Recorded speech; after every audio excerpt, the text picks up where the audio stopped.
In today's video, I'm going to teach you how to make Trello light mode. If you're someone who prefers a brighter interface while you organize your tasks on Trello, this guide will walk you through the simple steps to achieve that.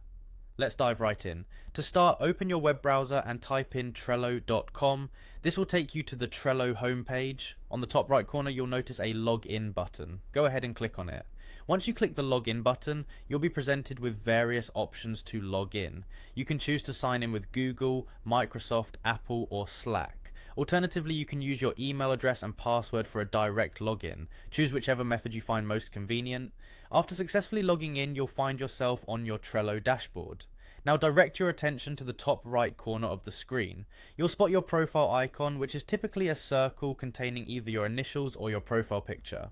This is your access point to a range of settings, including theme options, so go ahead and click on it. Upon clicking, a drop-down menu appears.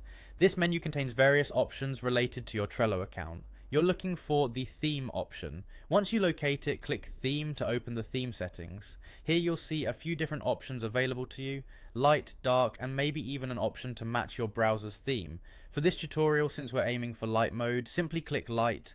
Doing so will instantly switch your Trello interface to a bright, crisp light mode, making your boards appear clearer and possibly easier on your eyes during the day. After changing the theme, you might want to explore other settings or adjust aspects of your Trello profile. To do this, look for the link to the Atlassian support page about merging and splitting multiple Trello accounts. It's a handy resource if you manage multiple accounts or need to synchronize your Trello workspaces. Once there, find the option that reads Update your profile, account, and settings. You can customize your Trello experience by visiting this section. Whether you're updating personal information or adjusting notification settings, it's all managed from here. And there you have it, you've successfully switched your Trello workspace to light mode and also gained insight into managing your Trello profile settings. We hope this was helpful in enhancing your productivity and keeping your task boards visually appealing. Thanks for tuning in and happy organizing.